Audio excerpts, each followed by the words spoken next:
Só que para falar de Romanos 11, a gente precisa pegar um pedacinho de Romanos 10. Está funcionando? A gente vai precisar pegar um pedacinho de Romanos 10 para que a gente possa entender. Romanos 11 não vai dar para terminar assim, vai ter que ser algumas pregações, porque ele é muito complexo e é grande também. Mas lá em Romanos 10, versículo 13 em diante, eu vou só ler para a gente ter uma ideia, mas eu não vou falar sobre isso, vou falar de Romanos 11. Diz assim: porque todo aquele que invocar o nome do Senhor será salvo. Como então eles invocarão aquele em quem não creram? E como eles crerão naquele de quem não ouviram? E como eles ouvirão se não há quem pregue? E como eles pregarão se não forem enviados? Como está escrito: quão formosos são os pés do que pregam o evangelho da paz, dos que trazem boas notícias de boas coisas. Mas nem todos obedeceram ao evangelho, pois Isaías diz: Senhor, quem creu na nossa notícia? Assim então, a fé vem pelo ouvir, e o ouvir pela palavra de Deus. Mas eu digo, eles não ouviram. Sim, verdadeiramente o seu som saiu por toda a terra e as suas palavras até os confins do mundo. Mas eu digo, Israel não o soube.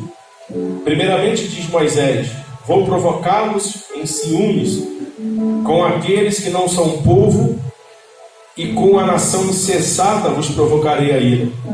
Mas Isaías é muito corajoso e diz: eu fui achado pelos que não me buscavam, fui manifestado aos que não perguntavam por mim.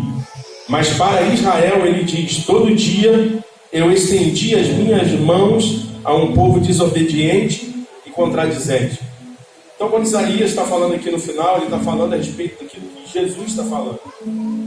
E é interessante que ele começa falando a respeito de eles pregarem. Se não há quem pregue, não vai ter gente para ouvir. Se ninguém foi enviado, não terá ninguém para ouvir. Mas ele continua dizendo, e aí ele vem falando que eles escutaram as boas notícias. Eles estão falando a respeito do povo de Israel. O problema é que eles escutaram as boas notícias, mas eles não obedeceram. Isaías até questiona: olha, quem creu na nossa notícia? E aí ele diz, né? A fé, ela vem pelo ouvir. Agora, o ouvir, ele vem pela palavra de Deus. Se a fé, que é um dom de Deus, ela vem pelo fato de você ouvir, esse ouvir, você vai conseguir entender e ouvir realmente aquilo que ele está falando, se vier isso do próprio Deus, se for uma palavra de Deus. Então, para que haja fé, você tem que ouvir, mas você só consegue ouvir se isso proceder de Deus. Por isso a fé é um dom de Deus, não é um dom humano. E aí ele faz uma pergunta: mas eles não ouviram? E aí ele diz assim que sim, eles ouviram. E o som foi espalhado por toda a terra. E aí ele fala assim: mas Israel não soube. Aí Moisés entra e ele começa a dizer assim: vou provocá-los com ciúmes, com aqueles que não são um povo, e com a nação insensata vos provocarei a ira. E aí o que ele está dizendo? Olha, vocês não creram. Deus está dizendo assim: vocês são o meu povo, o povo escolhido por mim. Mas existe um problema: vocês não creram. Mas veja que ele não está dizendo: olha, por vocês não crerem, agora vocês foram destituídos de mim. Agora vocês não fazem parte de mim. O que ele está dizendo é: agora eu vou pegar um povo que não era nem povo, os gentios, eu e você, e vou fazer com que vocês sintam ciúmes. Vou provocá-los com ciúme. Eu vou fazer um povo que não era meu, para provocar ciúme em vocês. E aí você precisa entender que você foi criado única exclusivamente para fazer ciúme em Israel. Israel deveria olhar para mim, para você e falar: uau, esses caras entenderam, esses caras possuem Deus, esses caras provam de Deus de uma forma muito intensa, e por isso desejar ter o que a gente tinha. O problema é que não acontece muito bem assim. Você acha que hoje Israel tem ciúme da gente? Você acha que hoje Israel olha para a gente e entende a gente enquanto um povo de verdade de Deus? Mas foi para isso que Deus nos criou. Para causar um ciúme tão intenso em Israel, a ponto de Israel retornar ao Senhor por aquilo que nós temos. O problema é que durante muito tempo a gente aprendeu que agora nós somos o povo de Deus e Israel deixou de ser, nunca deixou de ser. Israel era, é e sempre será o povo de Deus. Mas a partir da desobediência de Israel, nós também, enquanto gentios, ganhamos a graça de sermos feitos também um povo de Deus. E aí fala assim: mas Isaías foi muito corajoso. Isaías teve mais coragem ainda para declarar, e disse assim, e aí está falando a respeito de mim e de você: eu fui achado pelos que não me buscavam, fui manifestado aos que não perguntavam por mim.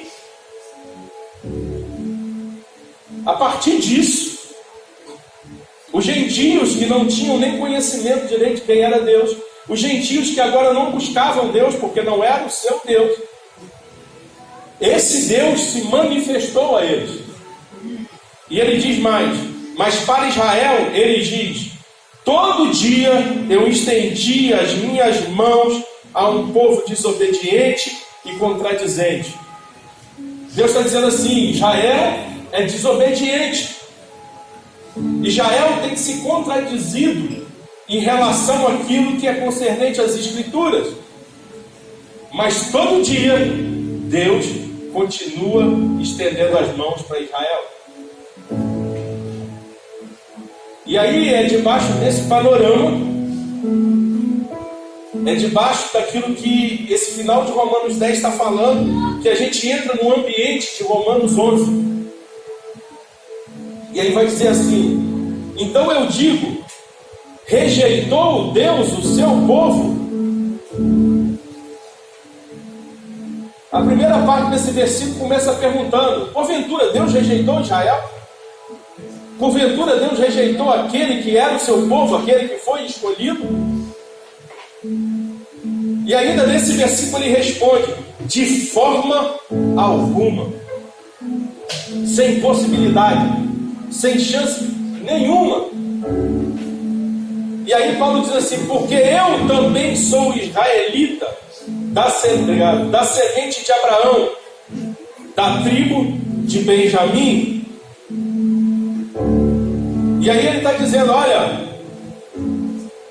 eu sou uma prova disso.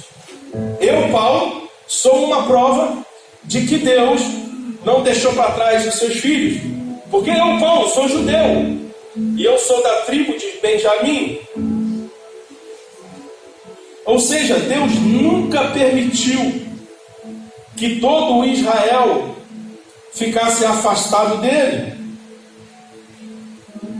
Se você parar para pensar, você vai ver que o nome de Paulo, antes do encontro com Deus, era Saulo, que é a mesma coisa de Saul, que por sinal era um rei de Israel, que também era da tribo de Benjamim. Deixa eu só ler um texto aqui, Filipenses.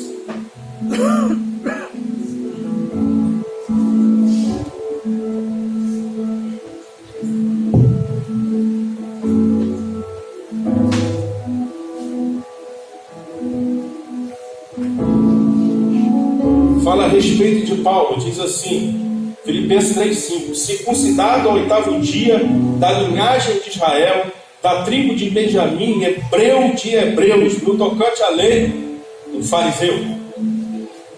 Paulo não só era judeu, ele era um fariseu.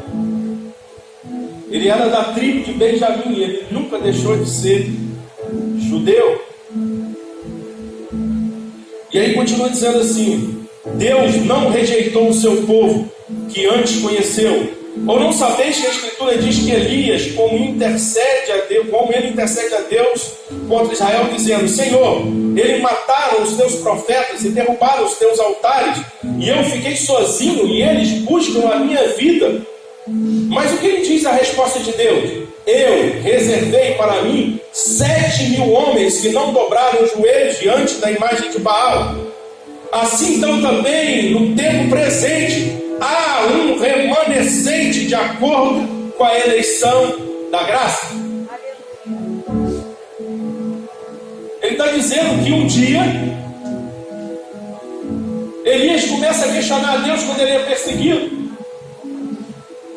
Quando ele está com medo de Jezabel, e ele fala assim: ah, Senhor, só sobrou eu sou o único fiel. Talvez pense assim: é um peso muito grande para um homem só, porque eu sou o único cara que se manteve puro, o único cara que se manteve nas Escrituras, o único cara que se manteve fiel ao Senhor. E aí Deus fala para ele: não, negativo. Você não sabe, mas tem 7.000 homens que não se dobraram perante a Baal. Não só você, mas existem mais 7.000 homens que continuaram fiéis àquilo que o Senhor tinha proporcionado. Homens também perseguidos, homens também que passaram por dificuldades, mas se permaneceram fiéis diante a toda a luta e não deixaram de crer naquilo que as Escrituras diziam.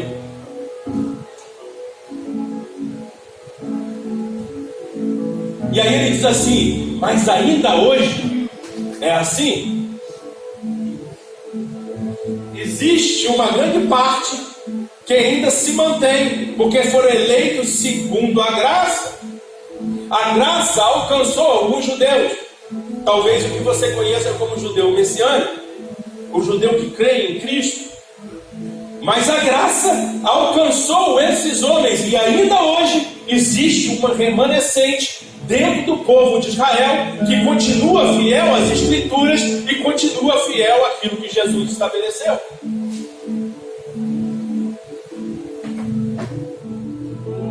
O problema é que a nossa percepção é que todo o povo de Israel abandonou a Jesus e as Escrituras no sentido do Novo Testamento. Não creram no Novo Testamento. Não, existe um remanescente que, apesar de ser judeu, vive a nova aliança. Não foi todo o povo de judeu que abandonou as Escrituras, que olhou para Jesus e em algum momento achou assim: cara, esse não pode ser o nosso Salvador, porque aquele que é o nosso rei, ele vai vir, vai governar, e ele vai sentar no trono de Davi, um trono físico. E aí quando vem Jesus tem uma postura de morrer pelo meu e o seu pecado. A postura de Jesus não foi tomar o trono físico, mas foi padecer e sofrer para que um dia nós alcançássemos a sua graça. E aí aqueles judeus não podiam entender, porque afinal de contas parecia que estava desalinhado, mas não tinha desalinho, porque Jesus ainda vai vir num corpo físico, por mais que você não creia nisso, e ele vai sentar no trono de Davi.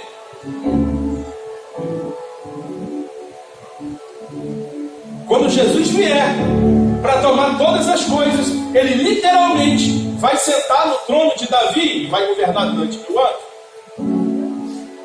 junto com a sua igreja. Só que Israel e alguns deles não puderam captar essas coisas.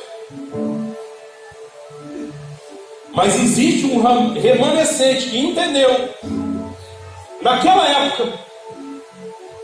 Existe um remanescente em Israel que entendeu isso ainda hoje.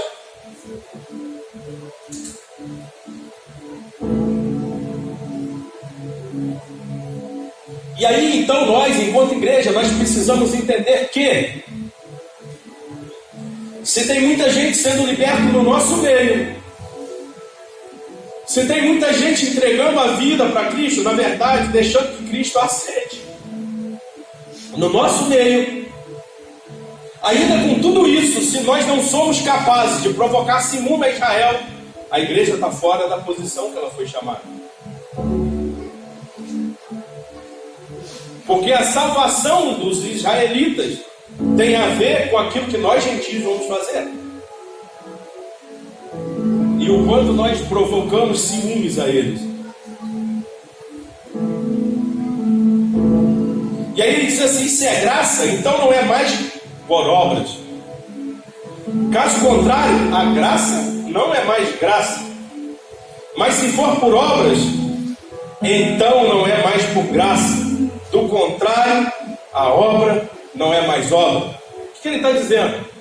O que ele está dizendo para mim e para você nesses dias, se não tem a ver com a obra, não tem a ver com quanto você faz. Porque se tiver a ver com a obra, se tiver a ver com quanto você faz, então não é graça, é obra. E não é pela obra, é pela graça. Porque se fosse pela obra, não seria graça. Agora, já que é pela graça, não é pela obra. Porque a obra deixa de ser obra. O problema é que a gente quer fazer um monte de coisa. A gente quer apresentar muitas credenciais. E não tem a ver com isso. Tem a ver com a graça que foi derramada por Jesus. Tem a ver com Ele e somente com Ele. Tem a ver com Ele ter escolhido um povo. E agora, através desse povo ter tropeçado, um outro povo conseguiu entrar. E agora esse outro povo precisa entender que aquele povo que tropeçou precisa voltar para o seu lugar. E essa é a função da igreja. E tem crente que ora contra Israel, e a Bíblia manda você orar por Israel. Sabe qual é um dos segredos da prosperidade? Orar por Israel. Orai por Israel e sereis prósperos. Poxa, mas coitado dos palestinos. Desculpa, coitado coisa nenhuma. A terra é de Israel.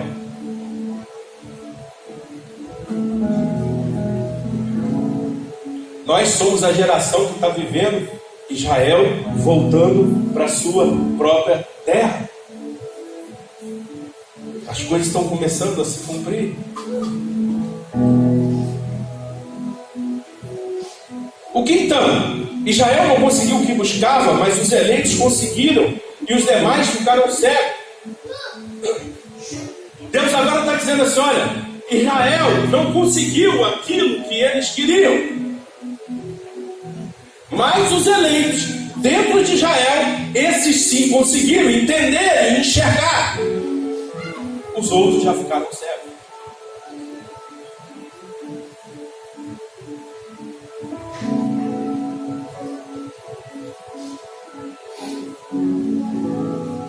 De acordo com como está escrito, Deus lhe deu um espírito de sonolência, olhos para não verem e ouvidos para não ouvirem até esse dia. Deus deu a eles um espírito de sonolência, a ponto dos seus olhos não conseguirem ver o que é verdade. Foi o próprio Deus que deu isso a eles. Até o dia de hoje. E aí Davi diz que a sua mesa se torna em laço e em armadilha, e em pedra de tropeço, e em recompensa para ele. Jesus é a pedra de esquina, e Jesus é a pedra que faz esses homens tropeçarem. Deus permitiu que agora os judeus tropeçassem, e que isso fosse dado em recompensa a eles. E aí ele continua dizendo, ó, que seus olhos sejam escurecidos, para que eles não vejam, e para que se encurvem continuamente as suas costas. Deus provocou isso, e Deus fez com que eles não entendessem. Talvez isso pareça esquisito para você, mas Jesus fazia isso até nas parábolas. Certa vez Jesus ele prega, e aí as pessoas falam assim, não estou entendendo nada, não entendi, o que foi falado? Não estão entendendo. Foi tão difícil a parábola que os discípulos que andavam com Jesus disseram assim: eu não entendi isso aí também não, Jesus.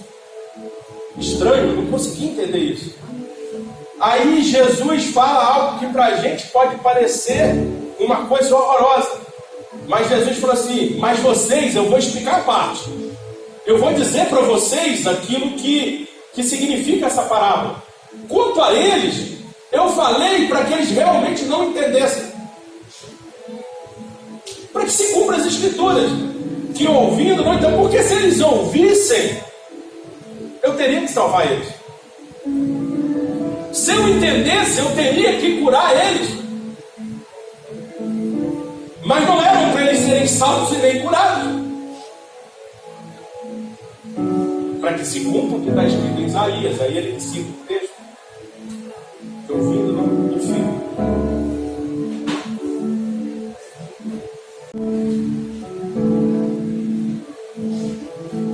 Mas aí, ele diz assim, ele lança uma nova pergunta. Eles tropeçaram para que eles caíssem? Foi esse o desejo de Deus, que eles tropeçassem para que eles caíssem? E aí o próprio texto vai te dar a resposta, ele diz assim: de forma alguma. Mas antes, pela sua queda, a salvação veio aos gentios. Para quê? Provocá-los ciúmes. Através do seu tropeço, através de Israel ter caído, Deus agora traz salvação aos gentios. Por quê? Porque você era bonito? Por quê? Porque você tinha algo para apresentar a Deus? Não! Para que Deus provocasse ciúmes em Israel. Como bem diz o Ângelo Básico, não é que nós somos um povo que é menos especial que Israel.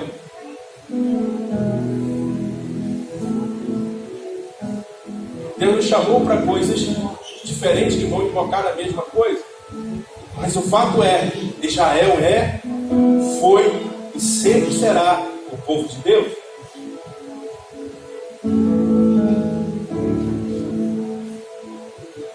E aí ele diz assim: olha, se a sua queda, se o cair do povo judeu é riqueza para o mundo, e quando ele está falando de riqueza, ele está falando de oferta de salvação. Deixa eu só fazer um apêndice para você do que foi dito um pouquinho lá atrás. Fala que eles foram entorpecidos. E essa palavra entorpecida, ela significa cataluxes, ou seja, picada venenosa. Eles foram totalmente entorpecidos e aí não puderam entender. E agora, essa riqueza, que é a oferta da salvação, ele diz assim: se a queda deles é a riqueza do mundo, ou seja, de todos, e a sua diminuição é riqueza para os gentios, ou seja, para mim e para você, quanto mais a sua plenitude. Ele está perguntando: olha, se o cair para eles, se o cair deles foi riqueza para nós, foi salvação para nós, foi agora podermos estar com Cristo, que dirá a plenitude deles quando eles estiverem estabelecidos novamente e atuando como o povo que eles foram escolhidos para estar, para ser.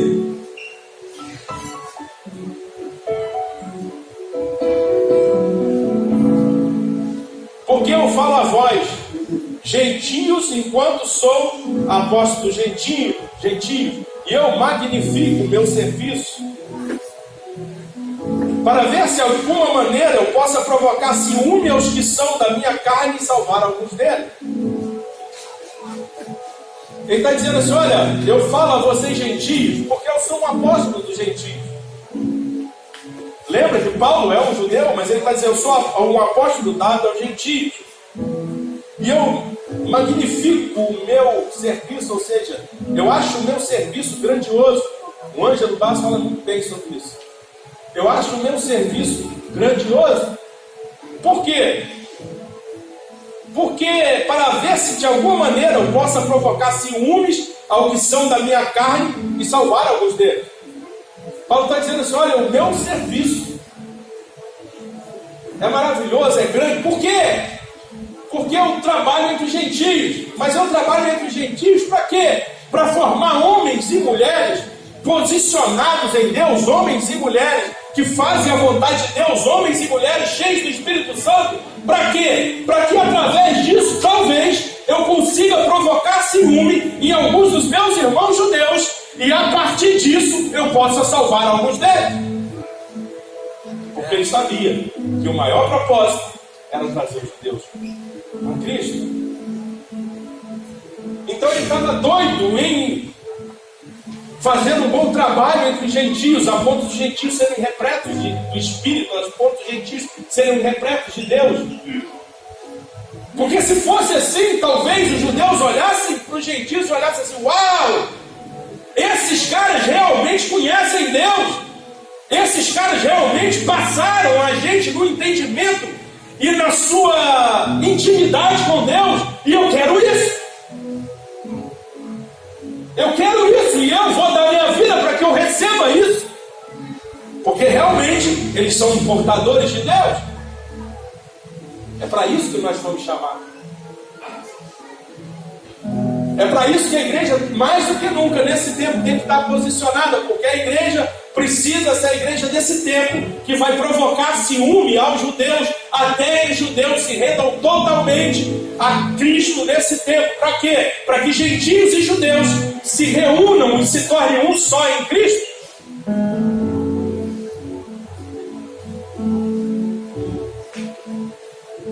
Não se trata de agora a igreja virar uma igreja judia.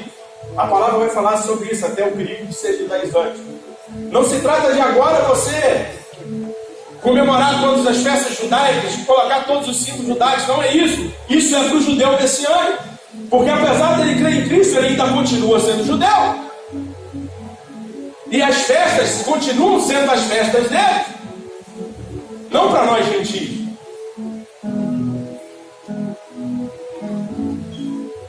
Deus não chamou o judeu para que quando ele se converta, ele largue todas as suas festas, largue todas as coisas, e agora ele se torne um bom cristão. Não! Ele é um judeu messiânico.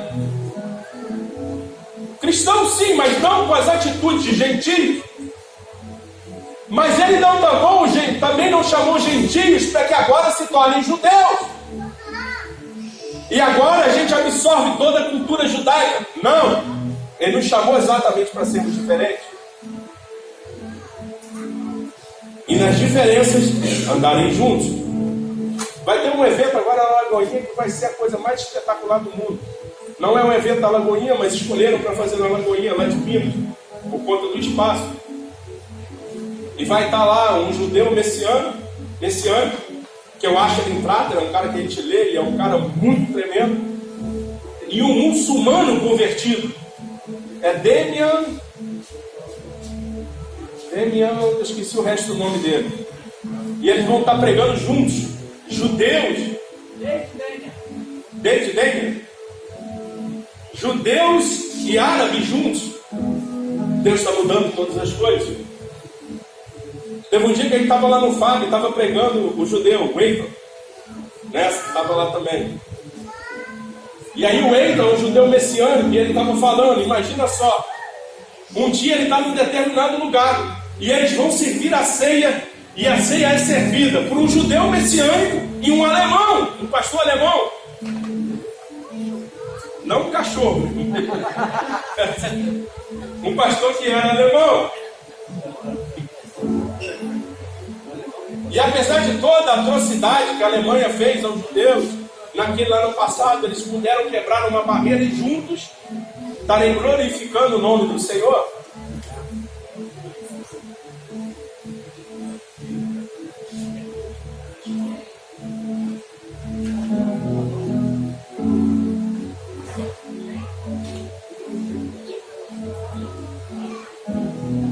E ele continua dizendo assim: porque se a sua rejeição é a reconciliação com o mundo, qual será a sua aceitação se não a vida entre os mortos? Ele está dizendo assim, olha, a rejeição do povo de Israel fez com que o mundo fosse conciliado através da rejeição do povo de Israel. É que o mundo agora pode ser conciliado com Deus através de Cristo. Agora, quem dirá a sua aceitação será a vida entre os mortos.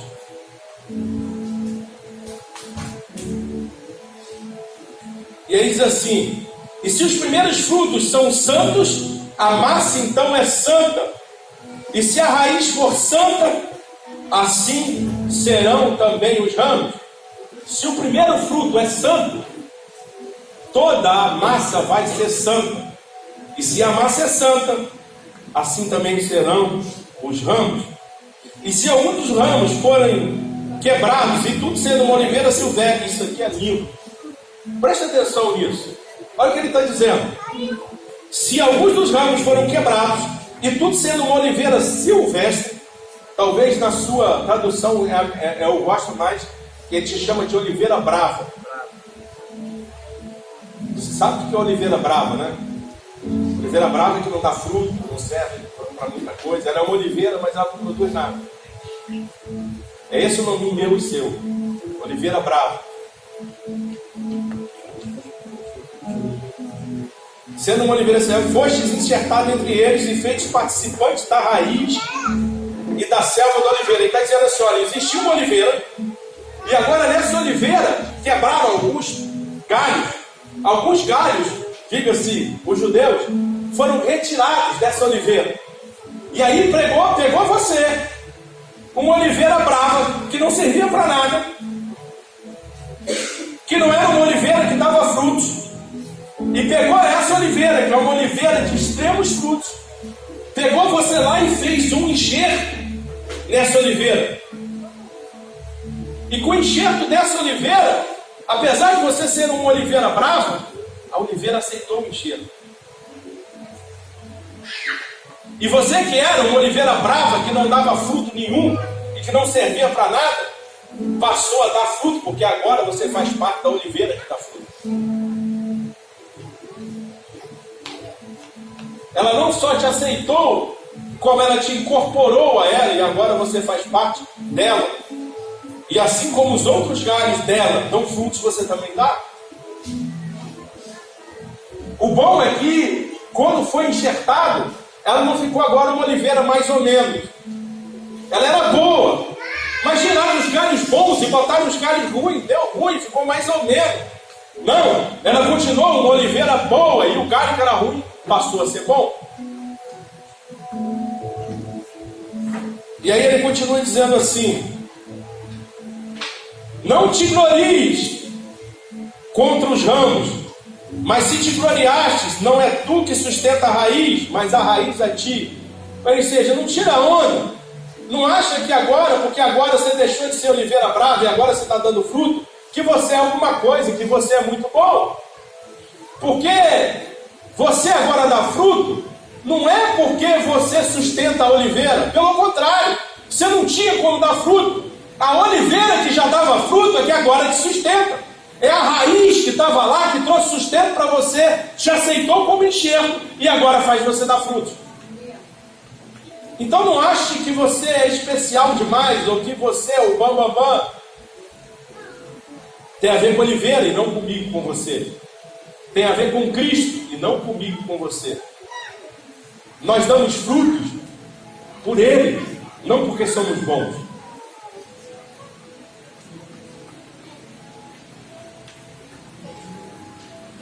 Tu então dirás: os ramos foram quebrados para que eu pudesse ser enxertado. Realmente foram. Bem, por sua incredulidade foram quebrados, e tu estás em pé pela fé. Não seja arrogante, mas teme. Pela incredulidade, ele vai dizer: olha, eles foram arrancados porque eles foram incrédulos. E como eles eram incrédulos, eles tiveram que ser arrancados. Agora, por isso você foi enxertado. Não seja arrogante. Não se ache alguém bom demais. Teme. Porque assim como você foi colocado, você pode ser arrancado.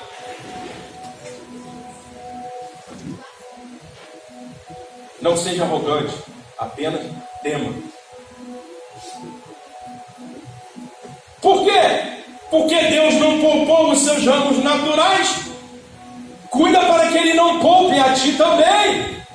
Está dizendo assim, olha, Deus não poupou o ramo que fazia parte da própria oliveira. Que é um ramo que nasceu de uma oliveira boa, que dava fruto. E mesmo assim Ele arrancou esse ramo, que dirá você, que era um ramo que não prestava, foi enxertado e nem fazia parte dela. Então cuide para que você não seja arrancado. Porque se Ele arrancou o ramo que era dela, que dirá aquele que é enxertado. É isso que Ele está dizendo. Vê, pois, a bondade e a severidade de Deus. Para com os que caíram, já é lenço, severidade. Mas para contigo, foi bondade. Agora, se você se permanecerdes na sua bondade, do contrário, aí ele deixa bem claro se você não entendeu agora. Do contrário, tu serás também cortado. Aí ele deixa bem claro. Você não quis entender até agora, então você claro. Se você não permanecer nessa bondade, você também vai ser cortado.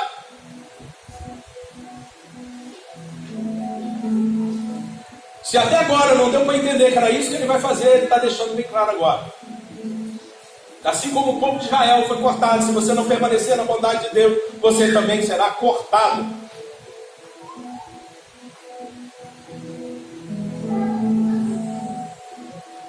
E eles também, se permanecerem na incredulidade, se não permanecerem na incredulidade, serão, isso é lindo, serão enxertados, pois Deus é capaz de enxertá-los novamente.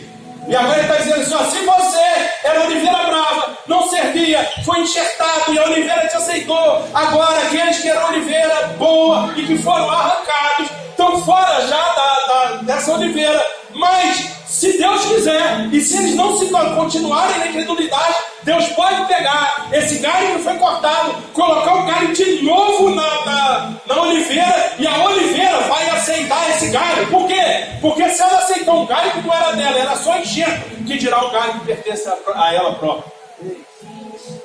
E ele diz, se eles não permanecerem na incredulidade, eles serão enxertados novamente.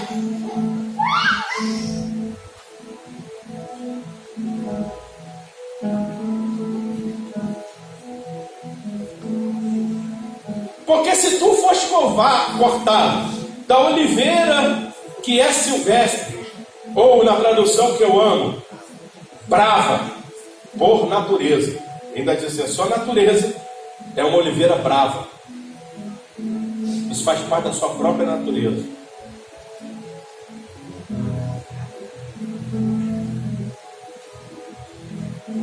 E aí ele diz assim, olha que tremendo. E contra a natureza foste insertado na oliveira boa. Sabe o que ele está dizendo? Fruto de milagre. Porque oliveira brava não tem como ser enxertada na oliveira boa. Não dá certo. Aí ele deixa bem claro para você, é contra a natureza. E mesmo sendo contra a natureza, assim ele fez. Ele enxertou a oliveira brava na oliveira boa e deu certo.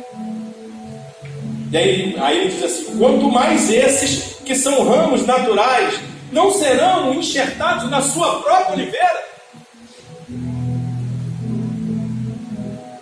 Se pegar um ramo que cientificamente é impossível de ser enxertado e aceitar esse enxerto e fazer com que esse enxerto dê certo, que dirá aquele que faz parte da própria oliveira? Você acha que não vai dar certo?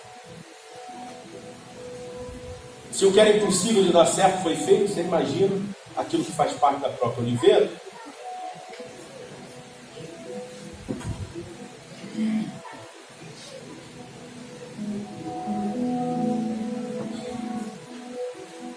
E aí ele diz assim, olha irmãos, nós estamos em tudo. E assim, Porque eu não quero, irmãos, que ignoreis esse mistério. No outro dia eu vou ler todo esse texto. No outro dia eu venho, em umas outras pregações, faço umas 4 pregações, parando mais em cada texto.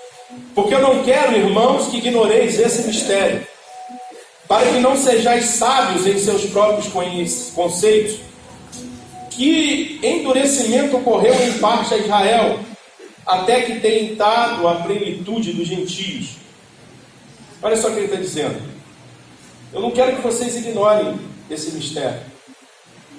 Eu não quero que vocês usem a sua sabedoria, simplesmente a sua sabedoria humana, para que você entenda. Mas houve um endurecimento, e ele diz assim, em parte Israel. Ele nem diz em Israel todo, porque tem aqueles que foram escolhidos e entenderam. Tem sempre aqueles que foram predestinados, ainda que você não queira e não goste de escutar essa palavra, mas ela é bíblica. Os predestinados já estavam dentro do entendimento e continuam na videira. Mas ele diz assim, houve um endurecimento em parte de Israel, ou seja, naqueles que não entenderam. Mas esse endurecimento, ele será até quando? Até que venha a plenitude dos gentios. Até que eu e você, desculpe, perdão da palavra, venhamos criar vergonha na cara e nos posicionarmos como Deus mandou, para que nós de verdade possamos ter a plenitude de Deus, a plenitude do Espírito, andar na plenitude daquilo que nós fomos chamados, para que através disso nós possamos trazer ciúme a Israel e Israel possa vir. Então vai durar até isso. E ele continua dizendo assim, e assim todo o Israel será salvo, como está escrito, virá de Sião o libertador e desviará das Jacó a impiedade. Até quando os gentios se posicionarem e vier a plenitude dos gentios, não uma parte, mas todo, exatamente todo o Israel será salvo. Veja bem, ele não está dizendo que todos os gentios serão salvos, mas ele está te afirmando que todo o Israel será salvo.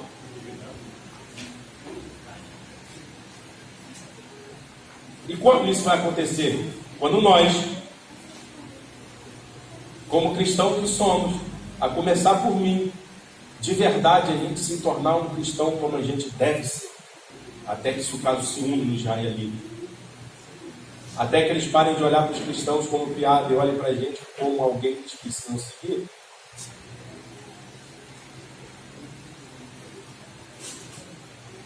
E aí Jesus virá de Sião e vai libertar e desviar de Jacó todas as impiedades. E aí ele diz assim, olha, a respeito do israelense, e este será o meu pacto com eles quando eu tirar os seus pecados. Ele vai libertar Israel e ele vai tirar de Israel as impiedades. E esse é um pacto de Jesus com eles. Quanto ao Evangelho, eles são inimigos por causa de vós, por conta de nós. Mas quanto à eleição, eles são amados por causa dos pais. Olha o que ele está dizendo, cara. Isso aqui é muito forte. Ele diz assim, olha, quanto ao Evangelho, eles não conseguiram entender. Então eles são inimigos por conta de vocês que já entenderam. Por nós termos entendido, eles se tornaram inimigos. Por quê? Porque o que era meu, por pura graça e misericórdia de Deus. Só que ele vai dizer assim, mas por eleição, ou seja, eles foram escolhidos. Eles são amados por causa dos pais, por conta daquilo que os pais da fé fizeram lá atrás. O povo de Israel, com tudo isso, continua sendo amado. Eles foram eleitos. Deus ama Israel. Continuam sendo amados. Com tudo isso, com toda a rejeição, com tudo que se passou, eles foram predestinados a serem amados. Isso é lindo. Porque os dons e os chamados de Deus são sem arrependimento. Quando Deus libera um dom, quando Deus libera um chamado, não há arrependimento de Deus em função disso. Tem até aquela questão que a gente sempre fala, o dom é irrevogável. A Bíblia diz isso. Então eles foram eleitos em amor por Deus.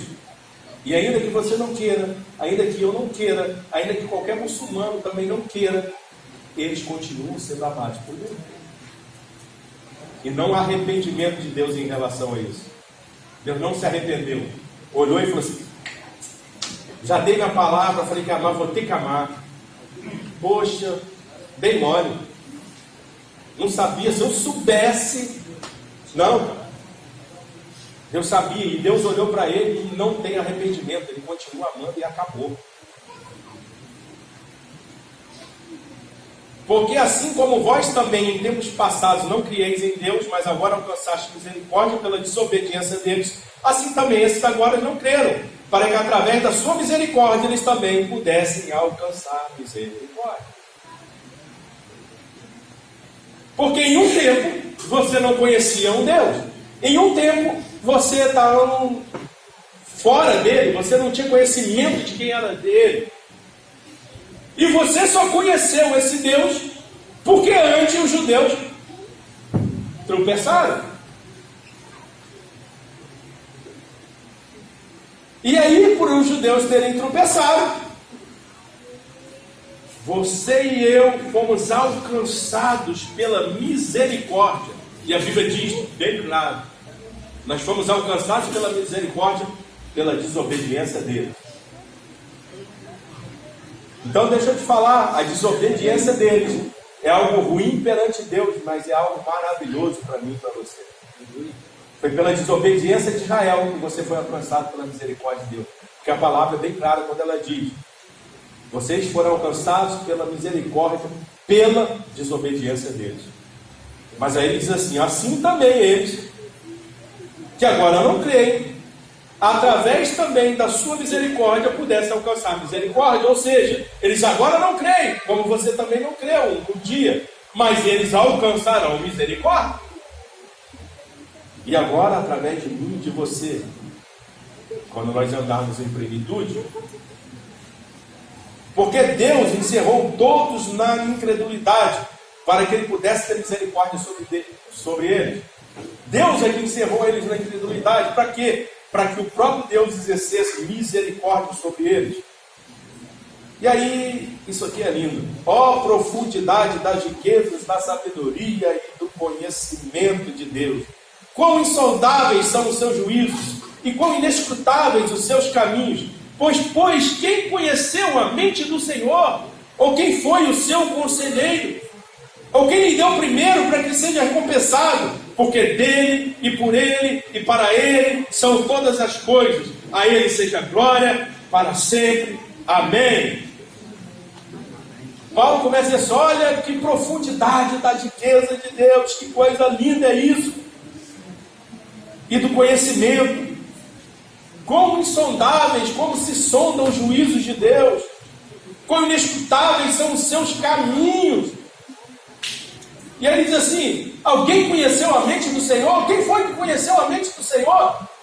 Quem pôde absorver a mente do Senhor? Ou quem foi que deu conselho ao Senhor? Alguém que aconselhou o Senhor em alguma coisa? Não, o Senhor é soberano. Ou quem lhe deu primeiro para que ele seja recompensado? Ninguém deu nada primeiro a Deus para que depois fosse recompensado. Desculpa, nem o seu amor você deu primeiro a Ele para que você fosse recompensado. Ele te deu o amor dele, e através do amor dele é que o amor dele te alcançou, e aí o seu amor foi reverberado, foi lançado sobre ele, porque ele mesmo colocou o amor sobre você. Você não é capaz de amar a Deus se assim Deus não quisesse. Mas um dia eu resolvi mudar minha vida, eu resolvi aceitar a Cristo. Conto da carochinha. Primeiro que não é o homem que aceita Cristo, é Cristo que nos aceita. Eu acho que a gente pensa às vezes que Deus está assim: pelo amor de Deus, me aceita aí, cara. Porque se você não me aceitar, eu vou ficar tão triste. Se você não me aceitar, eu não sei o que eu vou fazer da minha vida. Olha, se você não me aceitar, eu vou entrar em depressão, porque você não me quis. Não. Ele nos dá a oportunidade e Ele nos chama para que pelo amor dele a gente seja salvo e liberto de todas as coisas. O dia que a gente chegar na plenitude, a gente não vai precisar de mais nada dessas coisas. Não sei se foi o Fábio, alguém disse, e é a mais bela verdade. Davi não fez pura libertação, ele fez salmos. O dia que você entender a plenitude, você não precisa mais fazer nada dessas coisas, porque a plenitude está nele, tudo é dele, tudo é por ele. E aí diz assim, porque é dele e por ele. Ou seja, é dele, é para ele, porque é dele e por ele e para ele. Ou seja, porque vem dele, é feito através dele e é para ele. Não vem de você, vem dele. Não foi feito para você, foi feito para ele. Não foi feito por você, foi feito por ele. A ele seja glória para sempre. Amém. Todas as coisas foram feitas por ele, para ele, com sempre tem a ver com ele. Não tem a ver conosco, tem a ver com ele. A minha salvação não tem a ver comigo, tem a ver com ele. A minha cura não tem a ver comigo, tem a ver com ele. O meu amor por ele não tem a ver comigo, tem a ver com ele. E a minha fé não tem a ver comigo, porque fé é dom de Deus. Eu sou a pessoa com a maior fé da igreja. Então não se glorie, porque tudo que você tem, a fé que você tem, ela veio proveniente de Deus. Não foi você que escolheu. Não, agora eu quero ser o cara de mais fé da igreja. Eu sou de mais fé. Não tem ninguém que tem mais fé do que eu, não. Fé é dom de Deus. Ele dá Segunda medida. Exatamente. Então é isso. Nós precisamos entender. Deus, nesse tempo, está fazendo a igreja gentílica e a igreja judaica estarem no mesmo tempo se alinhando. Para quê? Para que o nosso rei possa vir. E como bem foi dito lá, eu ainda vou fazer esse desenho aqui, nenhuma igreja tem. Que é Jesus sentado no trono e pisando na cabeça, esmagando a cabeça do gente. Porque aquele Jesus bondoso que veio e morreu na cruz do Calvário, aquele Jesus que os judeus não entenderam por isso, que ainda não tinha sentado no trono de Davi, é o Jesus que vai vir montado num cavalo, e ele vai passar o rodo e vai quebrar tudo. E ele vai pisar sobre as cabeças dos reis, porque assim diz as Escrituras. E nós vamos estar lá na Jerusalém Celeste com ele. A gente tem que preparar, cara, porque a igreja precisa se levantar para que ele venha. Amém. Porque o segredo para que ele venha é uma igreja gentílica tão poderosa nele, a ponto de causar ciúmes nos judeus, para que os judeus queiram a mesma coisa e se levantem poderosamente nesse final de tempo, para que o nosso rei venha e governe todas as coisas. Aquilo que Israel, veja bem, Israel rejeitou Jesus porque ele não entendeu que existia uma primeira parte do plano. Mas aquilo que Israel acreditava é o que vai acontecer. Ele ainda vai sentar no trono de Davi. Agora mesmo, por mais loucura que você pense, tem um judeu de 33 anos lá nos céus, sentado no trono, 33 anos eternos. Vamos ficar de pé?